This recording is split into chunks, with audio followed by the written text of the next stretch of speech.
정치권의 대선 준비가 본격화되고 있습니다. 민주당은 오늘 대선기획단 인선을 논의하고 국민의힘과 국민의당은 오늘 당 대표 간 첫 공식 회동을 갖고 합당을 논의할 것으로 보입니다. 빨라지는 대선 시기에 여야 의원과 함께 이야기 나눠보겠습니다.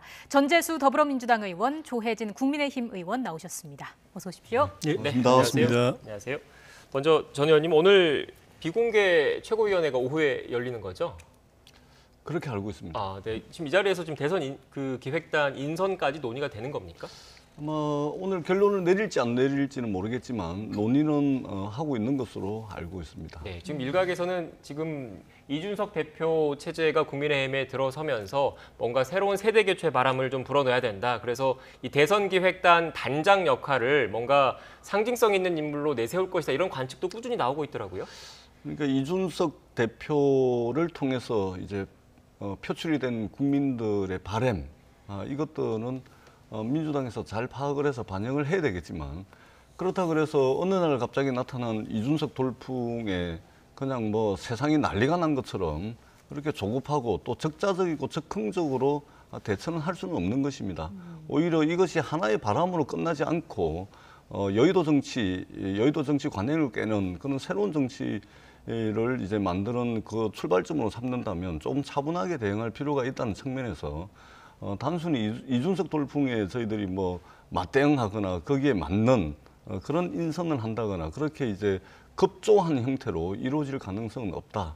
이 말씀을 드리겠습니다. 네, 지금 전 의원님께서 말씀을 하셔서 추가적으로 바로 질문을 드릴게요. 앞선 그래픽을 다시 한번 좀 띄워주시겠습니까? 지금 일각에서는 그래서 거론되고 있는 게 이 대선 기획단에 지금 보고 있는 것처럼 어떻게 보면 상대적으로 좀 젊은 신진 정치인들인데, 이런 신진 정치인들보다는 연륜이 있는, 안정적으로 대선을 관리할 수 있는 이런 인물이 필요하다. 전 의원님께서는 친문 핵심으로 분류되시는 분이니까 그렇게 생각을 하시는 겁니까? 뭐 지금 저쪽에 지금 나와 계신 분들도 굉장히 젊으면서 또 이제 경험도 있고 유능하신 분들입니다. 저분들도 괜찮고요. 다만 제가 말씀을 드리는 것은 이것이 이미지로서 참신함 또는 젊음 또는 경륜과 경험 이렇게 이제 대비시키는 것이 아니고, 이게 뭐 국민의힘에서 돌풍을 일으켰다 그래서 민주당에 물론 이제 그런 바람들을 당의 시스템상으로 녹여낼 필요는 있겠지만, 네. 무슨 뭐 난리가 난 것처럼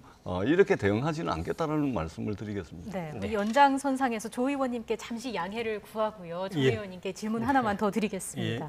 지금 민주당에서 경선 연기론이 계속 이야기가 나오고 있잖아요. 이 부분에 대해서는 대선 기획단 인선이 완료가 돼야 연기 여부를 논의를 하게 될까요?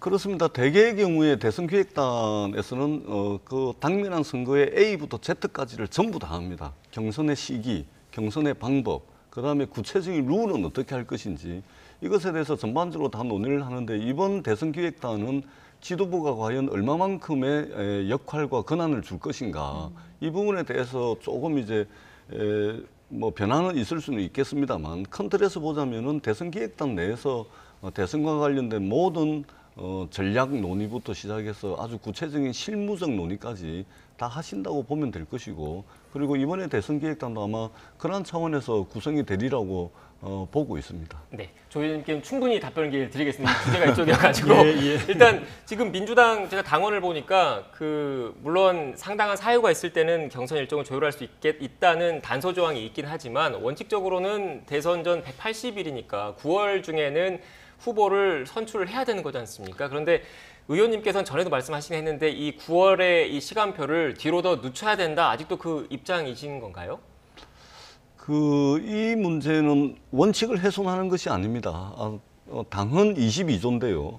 당헌이라는 것은 이 법을 해석하듯이 그렇게 엄격하게 해석하는 것이 아닙니다. 여기에 이제 당헌의 예외 조항을 둔 것은 정치 환경이 바뀌거나 국면이 바뀌거나 또는 정세가 급격하게 변화했을 때, 이 정치라는 것은 우리가 일상적으로 이야기할 때 살아 움직이는 생물이라 그러지 않습니까? 그렇기 때문에 탄력적으로 대응하기 위해서 또는 정무적 판단의 여지를 두기 위해서 말하자면 예외 조항을 둔 것이거든요. 그러면은 그런 예외 조항을 적극적으로 해석을 할 필요가 있겠죠. 그리고 사실은 이제 당원 50%, 국민선거인단 50% 해가지고 대통령 후보 경선을 하게 되는데, 지금 국민 그 선거인단을 모으러 댕겨야 됩니다. 각 캠프에서. 이 서류 들고서 물론 온라인으로도 하겠습니다만은 그거 들고서 직접 만나서 민주당의 대선 후보를 뽑는데 선거인단이 되어 주십시오 해가지고 주민등록도 받고 다 해야 됩니다. 근데 지금 6월 말부터 지금 장마가 오죠. 그 다음에 예년보다 태풍도 많이 온답니다. 그리고 휴가 가야 되죠. 그 다음에 백신도 맞아야 됩니다. 아니 어디 가가지고 국민선거인단을 모집을 하겠습니까? 그렇기 때문에 결국은 이제 많은 국민들의 참여와 관심 속에서 흥행이 좀 되면 좋은데 그럴 가능성이 객관적 여건상 상당히 이제 제한적이기 때문에 그런 말씀을 드린 것이고 당내 여러 그룹별로 해가지고 논의가 지금 많이 진행이 되고 있거든요. 그래서 제가 이 문제를 다시 또 이야기를 하면은 당의 분란이 일 수도 있기 때문에 대선기획단이 곧 이제 출범을 합니다. 거기서 다양한 논의가 풍성하게 이루어져 가지고 제일 좋은 안이 확정이 될 것으로 그렇게 기대를 하고 있습니다. 네. 조 의원님 목소리도 얼른 들어야 할 것 같습니다. 네, 오래 기다리셔가지고. 예, 이해해 주셔서 고맙습니다. 목소리가 일단 국민의힘의 경우에는 11월에 대선 후보가 결정이 되잖아요. 물론 지금까지 예. 상대당 이야기를 들으셨습니다만 이 양당이 일정을 맞추는 거에 대해서는 어떻게 생각을 하고 계세요? 저희는 관심사가 아니라고 봐야죠. 그러니까 민주당에서 경선 연기 주장하는 논리를 저희가 듣고 있으면 한 3가지 정도예요. 하나는 이번에 서울시장 선거 때처럼 민주당의 후보를 먼저 선출해 놓으면은 국민의힘 후보나 그 단일 후보가 결정될 때까지 그 미리 뽑아놓은 민주당 후보는 여론의 시선에서 그냥 배제된다, 사라진다, 주목을 못 받게 된다. 네. 그러니까 국민의힘 후보나 단일 후보가 결정될 때까지는 사실상 선거운동을 못하게 되는 거나 마찬가지다. 대중에게 안 알려지기 때문에 시간 낭비다. 이 주장이 하나 있었고, 하나는 먼저 뽑아놓으면은 우리 당으로부터 네거티브 공격을 당해가지고 손해다. 그거 하나, 또 하나가 이제 지금 말씀하신 이제 경선 흥행을 일으키기 위한 시간으로서는 부족하다. 네. 그거인데 저희 당 입장에서 볼 때는 첫 번째 주장은 좀 일리가 있는 것 같아요. 네, 의원님 예. 죄송합니다. 잠시만요. 지금 오늘 앞서 전해드린 대로 국민의힘 이준석 대표와 안철수 국민의당 대표가 공식 회동을 갖습니다. 국회 현장 그림을 먼저 보고 오겠습니다.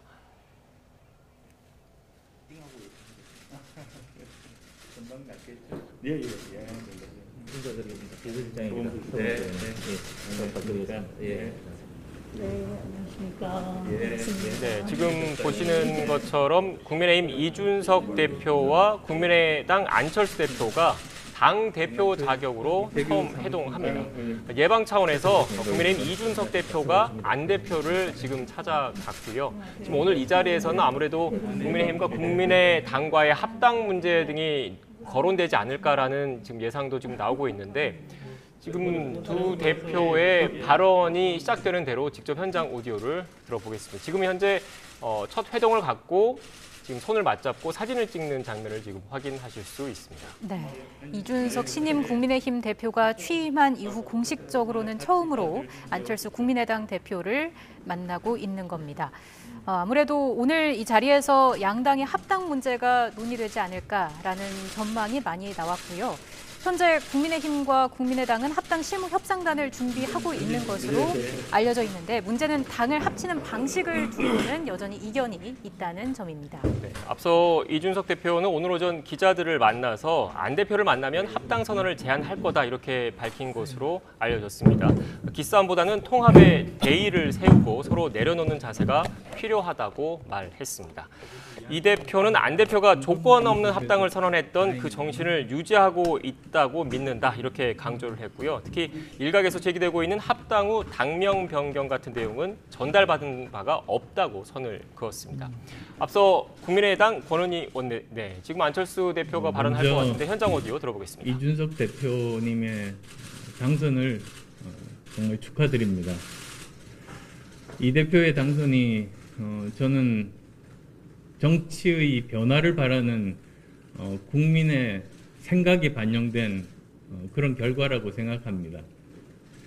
좀 더 구체적으로 말씀드리자면 지난 4월 7일 서울시장 보궐선거에서 야권 승리는 정권 교체의 가능성을 보여주었고, 그리고 또 이번 이 대표의 당선은 제1야당 변화의 가능성을 보여준 것이라고 생각합니다.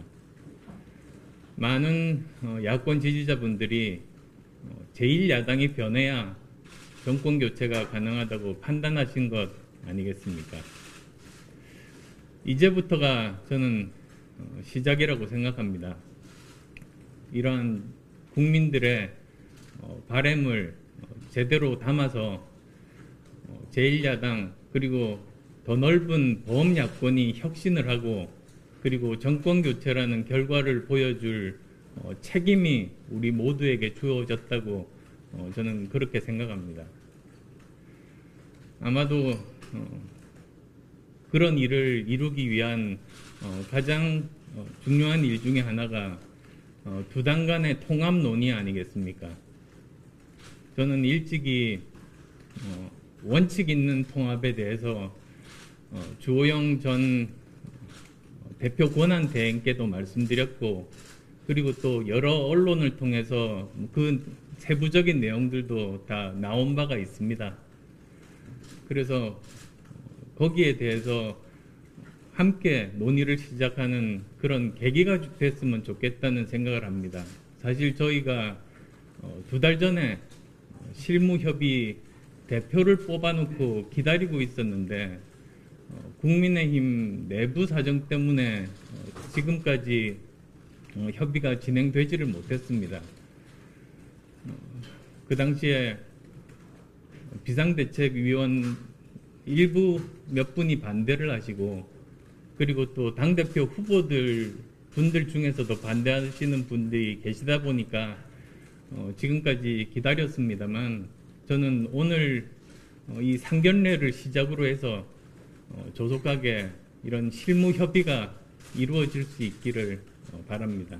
다시 한 번 더 이 대표의 당선 진심으로 축하드립니다.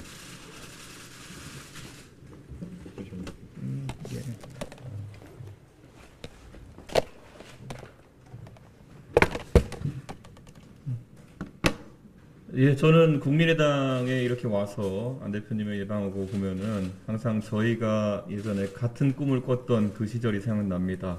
대한민국 정치를 개혁하고 그리고 국민들에게 새로운 정치가 무엇인지를 보여주자는 그랬던 시절, 우리가 마저 내지 못했던 성과들을 내는 이제 순간이 곧 다가오고 있구나라는 걸 느낍니다.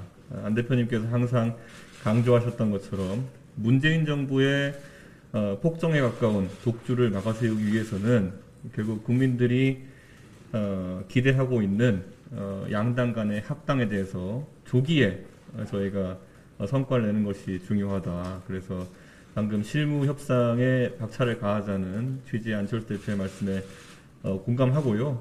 저는 저희가 이제 지도부가 구성되고 사무총장을 금년간 저희가 인선을 하게 되면은 아마 그런 안 대표님께서 언급하신 실무협상단도 가동되기 시작할 것이고요. 제가 당 대표로서 저희 최고위원회 위원들과 합의를 해야겠지만은 제가 말씀드릴 수 있는 것은 이 합당 이후의 당은 철저하게 안철수 대표님과 그리고 과거에 저희 바른정당 동지들이 꿨던 꿈들까지 반영된 그런 아주 큰 범주의 당이 될 것이다. 이렇게 말씀드리고요.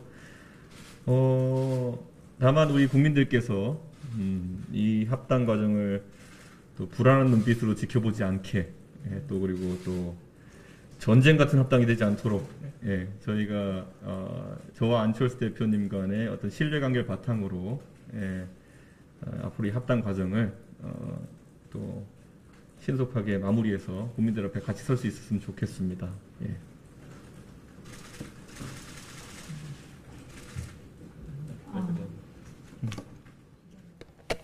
네, 지금까지 국민의힘 이준석 대표와 국민의당 안철수 대표의 첫 공식 회동 자리 모습을 보셨습니다. 오늘은 일단 그 상견례 자리이기 때문에 뭐 원론적인 이야기만 오갔고 상대에 대해서 덕담을 주고받는 자리였는데, 의원님, 그런데 일각에서는 그 국민의힘과 국민의당의 통합 과정이 이렇게 지금 보시는 것처럼 뭐 덕담을 주고받고 원론적인 이야기와 달리 실무적으로 들어가면 좀 쉽지는 않을 것이다, 신경전이 팽팽할 것이다, 이런 관측도 있거든요. 어떻게 보십니까? 시간이 늦어질수록 서로에게 그 손해가 될 겁니다. 우리 국민의힘에도 손해가 되고 국민의당 안철수 대표께도 손해가 될 겁니다. 지금까지 빨리 됐어야 될 합당이 안 돼 온 과정도 좋은 그 이유가 있어서가 아니고 별로 좋지 않은 이유로 자꾸 이렇게 미뤄지는 것이거든요. 네. 미뤄지다 보니까 서로 간의 신뢰도 떨어지고 또 조건도 많아지고 요구사항도 많아지고 서로 간에 불필요한 갈등도 생기고, 그래서 시간이 지나면서 합당이 점점 더 어려운 환경이 돼가고 있어요. 그래서 이 기조를 그대로 가지고 가게 되면은 정말 이게 좀 시간도 더 걸리고 과정에 파열음도 있고, 합당을 해도 상처가 있는 합당, 화학적 결합이 부족한 합당이 될 수도, 시너지가 떨어지는 합당이 될 수도 있기 때문에 빨리 해야 되는데, 빨리 하기 위해서는 양당이 정치적 결단이 필요하고, 그중에서도 우리 당이 좀 더 큰 당이기 때문에 당대당 통합이라는 형식을 유지시켜 주면서 또 당 간의 이게 그 세력의 차이도 일정 부분 반영 안 할 수도 없지만, 안 할 수는 없지만은 큰 틀에서는 우리가 많이 배려하고 양보하는 형태로 해서 빨리 결단해서 매듭 짓는 것이 중요하지, 뭐 실무협상단 꾸려가지고 조건 가지고 밀고 당기고 신경전 벌이고 하는 것 자체가 국민들 조금 더 지켜보다가 짜증낼 겁니다. 이거는 뭐 실무적인 조건을 서로 합치해가지고 이걸 뭐 합의를 해내서 뭐 이렇게 그 조건과 이해관계를 맞춰서 해낼 문제가 아니고, 정치적 결단으로 큰 건 정리하고 나머지는 그냥 그 소소하게 빨리 정리하고 그렇게 해야 될 과제라고 봅니다. 빠르게 결론을 내리는 게 중요하다라고 보시는 건데, 구체적인 그 방식에 대한 궁금증이 상당히 많습니다. 예. 일단 국민의당에서는 당명을 바꿔서 합당하는 그런 이야기도 나왔는데 국민의힘에서 수용이 가능할까요? 저는 우리 당이든 국민의당이든 당 이름을 몇 달 만에 한 번씩 바꾸는 것 자체가 구악이라고 생각해요.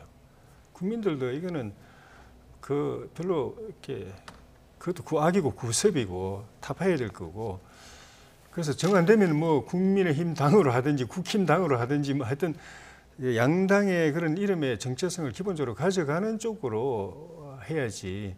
특히 이제 우리 당은 또 당이 또 큰 당인데 몇 달 만에 또 바꿔야 된다고 하면은 국민의힘이라는 이 당 이름이 좋고 나쁘고를 떠나가지고 바꾸는 것 자체가 좀 별로, 그래서 그 부분 서로 간에 좀 대화가 필요한 것 같고, 그다음에 우리 당 입장에서 볼 때는 국민의당에 계신 분들의 정치적 입지를 충분히 보장해드리고, 특히 안철수 대표에 대해서는 저는 개인적으로는 이번 대선 후보 경선에 참여하셨으면 싶은데, 그런 결정을 한다고 하면은 그에 대한 배려를 충분히 좀 해드리는 방향으로 하는 게 맞다. 합당은 어디까지나 이미 우리가 한 식구가 됐다는 걸 전제로 해서, 같은 식구다, 같은 운명 공동체라는 걸 전제로 해서 접근해야지, 띄워놓고 하면은 그 합당 참 어렵습니다. 어차피 합한다는 거는 한 식구가 된다는 의미잖아요. 한 솥밥 먹는다는 의미니까 그 정신에서 출발해야 된다. 동지다, 형제다, 식구다라는 전제에서 해야 빨리 이제 매듭이 풀릴 거라고 봅니다. 네. 일단 두 분 모두 형평성 있게 좀 시간을 얼추 비슷하게 개인 발언을 좀 드렸던 것 같아서 지금부터는 공통된 질문에다가 번갈아서 답변을 좀 구하겠습니다. 일단 먼저 그 윤석열 전 총장에 대한 이야기를 안 할 수밖에 없을 것 같은데, 사실상 정치 행보를 시작을 했다는 관측이 많습니다. 어떻게 보십니까? 네, 뭐 당연합니다. 예, 정치 행보 시작한 것이고요. 출마 선언도 안 했지만 사실은 이제 출마 선언 한 거나 마찬가지인 정치 행보를 보이고 있고, 국민의힘 입당을 놓고서 여러 가지 이제 간보기를 하고 계신데, 사실상 국민의힘에 입당한 것으로 봐도 무방하다고 저는 생각을 합니다. 다만 이제 윤석열 전 총장과 관련한 메시지가 지인, 측근, 최측근 뭐 이런 분들을 통해서 전원의 형태로 이제 전해지다 보니까 피로도가 좀 높아지죠. 그리고 뭐 이런 이야기도 있지 않습니까? 결정하지 못하고 시간을 자꾸 끄는 것은 자칫 잘못하면 무능함으로 비춰질 수가 있습니다. 준비되지 못함 이것으로 비춰질 수가 있기 때문에 윤석열 전 총장께서는 이제 직접 나서셔가지고 어떤 존재를 통해서 자기가 빛을 발하는 반사체가 아니고 스스로 자체 발광하는 그런 비전과 국가 지도자로서의 풍모를 국민들께 보여주시는 것이 본인을 위해서도 국민을 위해서도 이로운 일이다 그렇게 생각을 합니다. 윤 전 총장의 결정이 늦어진다는 그 지적에 대해서는 어떻게 보세요? 아직은 공식적으로 입장을 난 정치하겠습니다. 이번 대선에 나가겠습니다. 국민의힘에 함께하겠습니다. 이런 입장 표명한 게 없기 때문에 타이밍을 우리가 판단할 수는 없습니다. 예를 들면 며칠 안에라도 지금 6월 아닙니까? 6월이나 7월 초에라도 정치하겠습니다. 출마합니다. 국민의당 함께하겠습니다. 발표한다면 그건 굉장히 빨리 하는 게 되거든요. 그러니까 어떤 시점에 어떻게 이 스케줄을 밟아나가냐에 따라서 판단해야 될 문제다. 늦었냐 빠르냐 하는 거는. 근데 입장은 제가 볼 때는 대체로 내부적으로는 정리가 돼 있는 것 같고 다만 그거 하나하나를 이제 열 때 아주 조심스러울 수밖에 없어요. 이분은 정치도 처음 하거니와 또 유일한 자산이 여론의 지지인데 정치하겠습니다라고 발표했을 때 그 결론과 그 모양과 명분과 이런 거에 대해서 여론이 어떻게 반응하시냐. 여론의 반응만 계속 일단은 볼 수밖에 없습니다. 여론이 떠나는 순간에 이분의 존재 가치는 없어지는 것이기 때문에 존재의 발판이 무너지는 거기 때문에 그래서 지금 이제 일단 공식적으로 발표는 안 하면서도 그 준정치적 행보를 보이는 것도 여론을 그러니까 전재수 의원님은 간복이라고 하셨는데 뭐 어떻게 표현하든 간에 여론의 반응의 제일 초미의 관심사고 그에 따라서 전략을 만들어갈 수밖에 없습니다.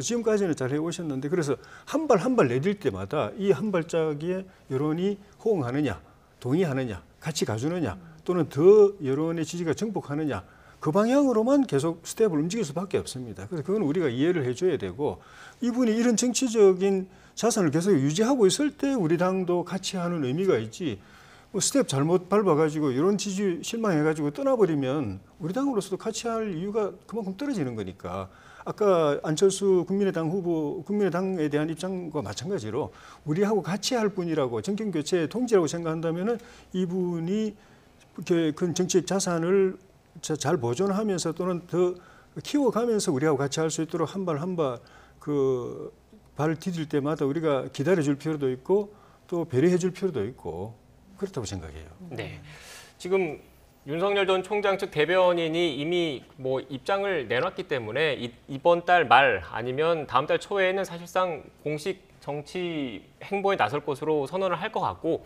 남은 관건은 그렇다면 이준석 국민의힘 대표가 8월 버스 경선 버스 출발 이야기를 계속 하고 있지 않습니까? 국민의힘에 실제로 입당할 건지 여부인데 어떻게 전망하십니까? 입당을 할 수밖에 없습니다. 다른 선택의 여지는 전혀 없다고 생각을 합니다. 지난 이제 4.7 재보궐선거, 그 다음에 이번에 국민의힘의 전당대회를 통해서 확실하게 드러난 것은 뭐냐면 보수 진영의 확고부동한 플랫폼으로서 국민의힘이 자리 잡았다. 그렇기 때문에 이 보수 진영의 대선 주자로 나오려고 하는 사람은 국민의힘이라는 이 확고부동한 플랫폼에 탑승하지 않으면 대선이 불가능합니다. 그렇기 때문에 윤석열 전 총장이든 안철수 대표든 간에 누구든지 간에 국민의힘에서 이제 경선을 치르든 단일화를 치르든 어떤 식이든 간에 이 플랫폼 정당으로서 국민의힘의 위상이 확정이 됐기 때문에 그것은 이제 시간의 문제라고 보고요. 다만 이제 정치라는 것이 국민들께 예측 가능성을 부여해 줘야 되는 거 아니겠습니까? 그래서 정치 일정도 있는 것이고 그런 측면에서 볼 때 이제 좀 빨리 좀 출마 선언도 하고 정치 선언도 하고 해서 자신의 비전, 국가 경영 능력을 국민들께 스스로 내보임으로써 국가 경영 능력을 통해 가지고 국민들께 검증을 받는 그런 시간을 좀 하루라도 빨리 했으면 좋겠다. 그렇게 생각합니다. 네, 의원님께서 보시기에는 윤석열 전 총장이 실제로 국민의힘에 입당을 할 것인지 또 만약에 한다면 국민의힘 당내에서 단기간에 입지를 다질 수 있을 것인지 어떻게 전망하십니까?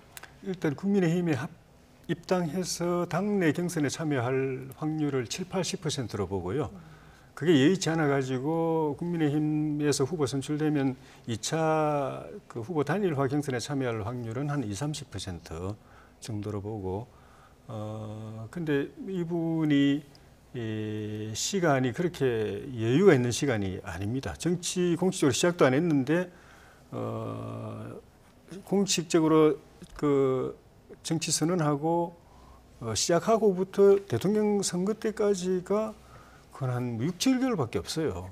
그러니까 이분을 너무 재촉하는 건 좀 과하다는 생각이 들고 이분 입장에서 보면은 모든 게 조심스러울 수밖에 없는데 네. 그리고 이분이 국민의힘 입당을 일부러 늦출 이유도 저는 없다고 봅니다. 왜냐하면은 그 만약에 국민의힘에 참여해서 경선을 하려고 생각한다면은 하루라도 빨리 들어오는 게 본인이 유익하기 때문에 본인이 늦추고 싶은 생각은 저는 없다고 봐요. 다만 좀 전에 말씀드린 대로 그런 그 과정을 하나하나 밟아가는 과정이 굉장히 조심스럽고 변수가 많기 때문에 그런 그 변수 없이 당에 들어와서 그리고 그 자기가 갖고 있는 지지를 그대로 유지한 채 당내 경선에 참여하고 그 경선에서 그 지지를 표로 그대로 또 반영하고 그래서 당선 가능성을 높이고 하는 그 전략적 고민 그건 있을 수밖에 없는 것이고 그래서 저는 늦지도 빠르지도 않은 시점에 합리적으로 입당하시지 않겠는가 그렇게 보고 뭐 당대표든 누구든 간에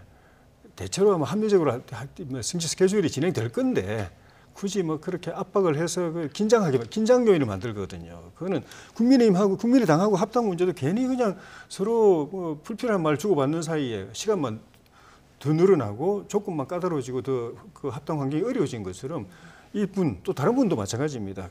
불필요한 긴장 요인을 자꾸 만들면 서로에게 불리합니다. 네. 예. 지금 야권 주자 얘기만 계속 하는 것 같아서 전 의원님께는 여권 주자 관련된 질문을 추가로 하나 드릴게요. 지금 현재 이른바 빅3 구도 이재명, 이낙연, 정세균 이 빅3 구도가 당분간 계속 이어질 것으로 보시는지 아니면 뭐 친문 진영 등이 지지하는 이른바 제3의 후보가 부각될 가능성은 있는지가 좀 궁금하거든요. 제가 점을 보는 사람이 아니라서 또 이제 굉장히 이제 좀 조심스러운 말씀인데요.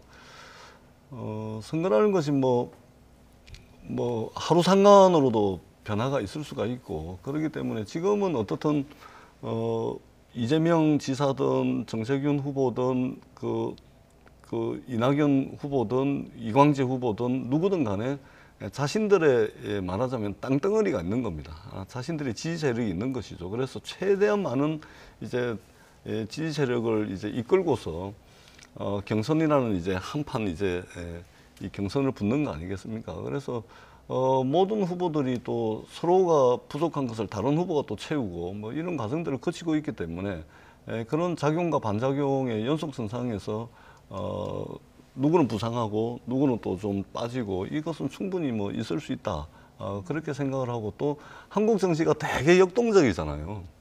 굉장히 많은 뉴스들이 쏟아지고 있고 우리 국민들도 또 굉장히 역동적 선택을 그동안 해왔기 때문에 충분히 이제 역동적인 경선과 또 경선의 방법 등등을 통해 가지고 충분히 이제 다시 치고 나오는 후보도 생길 수 있고 뭐 이재명 대세론으로 끝날 수도 있고 그렇게 보고 있습니다. 한번 국민들께서는 관심을 가지고 지켜봐 주시면 되게 역동적인 후보 선출 과정이 될 것이다 이렇게 믿고 있습니다. 추가적으로 질문을 드리자면 이재명 지사의 그 지지율이 박스권에 갇혔다 이런 얘기도 있는데 이런 그 지지율 관련 부분은 어떻게 보고 계세요? 뭐 굳이 박스권에 갇혔다라고 표현을 하면서 이게 외연 확장 가능성을 뭐 닫아버리는 것도 저는 이제 민주당의 이론으로서 문제가 있다고 보고요. 다만 이제 수치상으로는 그렇습니다. 그런데 민주당이 여러 후보들 표를 다 합하면 뭐 등락은 좀 있을 수는 있는데 아직까지는 여러 이제 정치 행보를 하고 정치적 발언을 하는 데 있어서 한계가 있습니다. 네. 현직 도지사 아니겠습니까? 그렇기 때문에 그런 한계도 이제 여론조사에 좀 반영이 되는 것 같고 다만 이제 도지사라는 옷을 벗어버리고 여러 가지 이제 제한이라든지 이런 것들이 없을 때는 이제 이 박스권을 탈피를 해서 할 수도 있다. 그렇게 이제 생각을 합니다. 네. 어떻게 보십니까? 민주당의 이런 분석에 대해서? 흥행 아까 뭐 이제 그 말씀드리려고 하다가 이제 현장 물리는 바람에 이제 그 중단됐는데 민주당 흥행 요인은 저희하고는 별로 관계없는 것 같고요. 흥행이란 건 결국은 기존의 판세가 반전될 가능성 또는 빡빡하게 아주 박빙으로 될 가능성이 있을 때 흥행이 생기는 겁니다. 그리고 흥행이 생긴다는 것은 국민들이 관심 갖고 들여다보고 참여하기 때문에 그만큼 이제 그 후보나 그 당에 대해서 지지율이 플러스되는 것을 의미하기 때문에 어느 정당이든 흥행을 고민 안 할 수가 없죠. 흥행이 없는 선거는 압도적으로 이기는 선거 아니면은 어려운 선거로 가는 거기 때문에 민주당도 흥행을 고민할 수밖에 없는데 이제 흥행 요인은 지금 말씀하신 이재명 지사의 대세론이 꺾이느냐 그대로 가느냐 그 부분인데 그 꺾일 수 있는 변수가 이 경선 기간을 더 늘려준다고 해서 생겨날 수 있는 구조냐 아니면 늘려줘도 쉽지 않은 구조냐 하는 그런 고민이 있을 테고 다만 지금 이제 연기론 가지고 서로 양측이 그 신경전을 벌이고 있는데 이 기싸움을 벌이고 있는데 만약에 연기가 되어버리면 관찰자 입장에서 볼 때는 당내 이 헤게모니 싸움에서 이재명 지사가 한번 꺾인다는 의미이기 때문에 그게 이 지사한테는 굉장한 리스크가 될 수가 있죠. 그래서 아마 결사적으로 그건 안 하려고 할 거고 그래서 뭐 열어주더라도 연기해주더라도 뭐 특별한 도전자가 부상할 가능성이 없다고 보더라도 거기서 꺾이는 것 자체가 자기가 그냥 막 그 엄청난 양보를 해가지고 민심을 얻어가면서 이렇게 연기하는 건 모르겠지만은 새싸움, 기싸움 하다가 밀려가지고 결국은 당내에서 다수가 이재명이 아니고 반 이재명이네라고 딱 확인되는 순간에 본인의 대세론도 꺾일 수가 있기 때문에 그걸 제일 두려워하지 않을까 싶어요. 네, 알겠습니다. 저희가 지금 남은 시간은 많지 않아서 마지막으로 다음 주제 이야기를 좀 해보겠습니다. 6월 임시국회 얘기를 해볼 텐데 재산세 개정안이 회기 내에 처리될 전망입니다. 종부세와 관련해서 일단 민주당에서는 상위 2%에 부과를 하면서 공세 기준은 기존 9억으로 하는 개편안을 추진하고 있는 거죠. 일단은 지난주에 이제 정책의원총회가 예정이 돼 있다가 이제 국회의원 몇 분이 이제 코로나 확진이 되면서 정책의총이 이제 연기가 됐습니다. 아직 일정은 못 잡고 있는데 분명하게 말씀드리는 건 저는 이제 세세한 부분들은 정책의총을 통해서 확정이 되겠지만 분명하게 이제 큰 틀에서 세 가지 원칙은 이제 큰 틀에서 합의를 했습니다. 주택 시장이 됐다 할 정도까지 주택 공급하겠다는 것이고 1가구 1주택자들, 무주택자들 두텁게 보호하겠다는 것.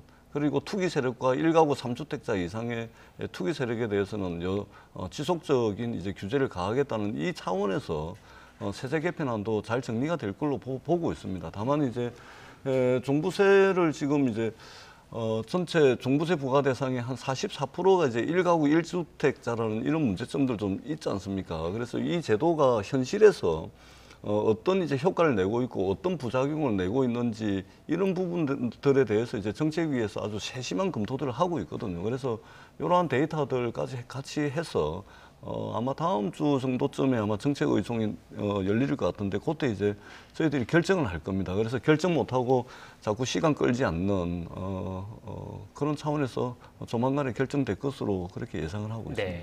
조만간 뭐 결정될 것 같다. 다음 주 정책의총 말씀하시는 거죠? 언제 그 요일은 정해졌습니까? 요일은 아직 안 정해졌고요. 네. 오늘 이제 교섭단체 대표 연설을 했거든요. 그러면 이번 주까지는 이제 야당도 이제 내일 해야 되고 그러면 다음 주 정도 이제 정책의총이 결정이 되면 아마 저 문제는 표결을 해서라도 결정을 하겠다는 게 당의 입장입니다. 그래서 조만간에 결정될 것으로 그렇게 봅니다. 네, 그런데 일단 그 종부세라는 게 결국 다음 주에는 결론은 나는데 이 세제라는 것은 결국 국회 본회의를 통과를 해야 되는 거지 않습니까? 야당의 입장도 중요할 것 같은데 야당에서는 어떻게 생각하고 계십니까? 저희는 이제 그 한도를 9억에서 12억으로 하자는 게 저희 아닌데 9억이었던 분들이 실제적으로 수입이 없으면서 그냥 그 호가, 시가만 올라가서 12억까지 된 분들인데 그분들은 가만 앉아서 그냥 그 생돈 내야 되는 입장이기 때문에 그분들까지 배려하려면 12억까지 가야 된다고 하는 입장인데 기본적으로는 이제 민주당이 늘 주장하는 부자 증세라는 것이 그 허구다라는 그 인식에 바탕을 두고 있습니다. 부자 증세가 아니라 사실은 부자 증세하면 그게 서민 증세가 된다. 그 부자 감세는 서민 감세가 안 됩니다. 부자들의 세금을 감해주면은 그것이 서민들의 부담이 줄어드는 쪽으로 가는 가능성은 별로 없고, 왜냐하면 자기가 그 이득을 취하고 되게 말기 때문에. 그런데 부자 증세, 부자에게 세금을 더 매기면 그건 자기가 부담 안 하고 세입자나 뭐 그 월세, 전세 그 입주자나 그런 사람들한테 다 전가해 버리기 때문에 결국 세금 부담하는 거는 서민들이다. 그래서 부자 증세라고 하면서 무작정 세금 올리는 거는 결과적으로는 서민들한테 세금 더 걷어가는 거기 때문에 그런 기조에서 정책 내놓는 건 이제 하지 마라라는 게 저희 입장이죠. 네, 알겠습니다. 다음 주에 또 부동산 세제 관련해서 주요 뉴스가 나올 것 같은데 이후에 또 관련된 내용은 전해드리겠습니다. 지금까지 전재수 더불어민주당 의원, 조혜진 국민의힘 의원과 함께 이야기 나눴습니다. 오늘 말씀 고맙습니다. 고맙습니다.